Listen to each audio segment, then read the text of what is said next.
Bienvenidos. Este es el repaso del segundo parcial de la materia de Fundamentos de Enfermería 2 al segundo semestre de la sección A. De primera instancia, hablamos todo lo relacionado a la selle, que es la central de esterilización y equipos. Vimos cómo era su funcionamiento, cómo debíamos de entrar para trabajar en esta área, con nuestro gorro, nuestro cubrebocas, nuestros guantes, inclusive las botas y el equipo quirúrgico. Hablamos en relación a las zonas aledañas a la misma, cuándo era una zona negra, cuándo era una zona blanca, cuándo era una zona gris y qué instrumentos o qué personas podían introducirse a esas áreas.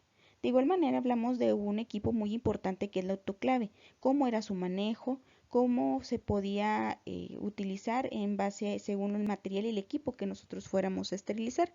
De igual manera hablamos de los diferentes antisépticos y desinfectantes que se emplean para la misma selle y esterilización y desinfección de los mismos. Otro tema muy importante fueron los vendajes, que es una técnica que nos permite comprimir, inmovilizar o contener ya sea un apósito o bien inclusive alguna extremidad del cuerpo humano. Vimos las diferentes técnicas que se emplean en el nosocomio para vendar ya sea una pierna, la cabeza, los ojos, el pecho, una mano, hasta inclusive los diferentes tipos de vendas que podemos implementar para darle una mejor contención a nuestro paciente. Hablamos también acerca de las heridas, que es la ruptura completa de la piel o hasta de inclusive un mismo tejido.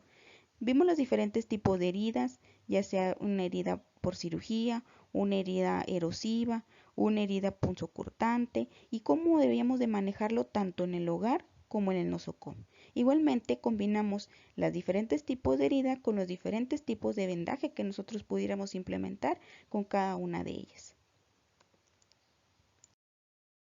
Hablamos también acerca de las hemorragias, que es la salida exteriorizada de la sangre como tal del cuerpo humano. Hablamos del tipo de hemorragia arterial, venosa, vimos cómo detener una hemorragia, cómo se debe hacer el proceso de hemostasia, qué pasa cuando a un paciente no se le puede detener la hemorragia si está en casa y obviamente las medidas que nosotros debemos de tomar en el nosocomio para detener esa hemorragia.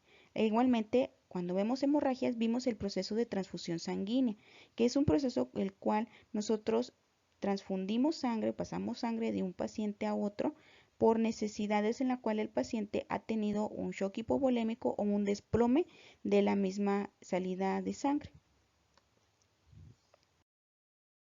Hablamos también acerca de la oxigenoterapia. Es aquella que se le brinda al paciente por necesidad en la cual pues ha perdido grandes cantidades de oxígeno, o sea, se está cayendo en una hipoxia. Vimos cómo se arma un tanque de oxígeno con el humidificador, así igualmente con el manómetro y los litros de oxígeno que podemos introducir en el paciente. De igual manera, hablamos de los diferentes sistemas de flujo.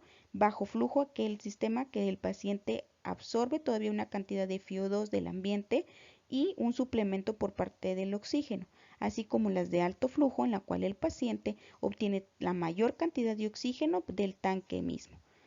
Vimos los diferentes sistemas, ya sea por puntas nasales, cánula nasal como también se conoce, mascarilla con reservorio, mascarilla de Venturi, así como el mismo ambú.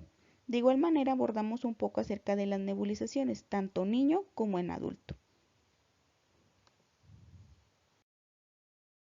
Hablamos también acerca de la ventilación mecánica, que no es meramente considerado una de las terapias de oxigenación, pero también nos permite oxigenar al paciente de manera voluntaria, aquel paciente que no puede realizarlo por sí mismo. Vimos sus diferentes modalidades, cómo se inicia la ventilación mecánica hasta su destete mismo.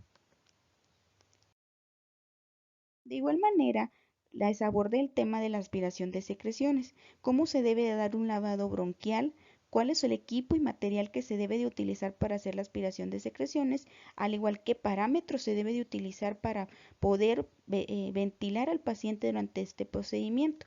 Vimos que es un procedimiento bastante invasivo, que requiere de una técnica estéril y sobre todo que es de gran ayuda para aquel paciente que tiene acumulación de secreciones. Abordamos también, por último, los cuidados de enfermería durante su periodo operatorio. Vimos el preoperatorio, todo lo que se debe de realizar, cómo se debe de preparar al paciente de manera religiosa, psicológica, de cuidados de higiene, cuidados de alimentación, hasta la misma cuestión administrativa.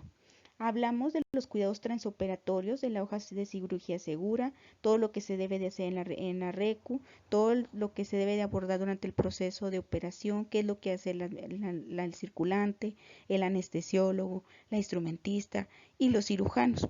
Y de igual manera, todo lo que se debe de realizar de manera posoperatoria, todos los cuidados mediatos, inmediatos y hasta inclusive el posoperatorio tardío, que es lo que nosotros como enfermería, qué cuidados debemos de brindarle para que nuestro paciente se recupere de la misma. Estos fueron los temas vistos durante el segundo parcial. Gracias.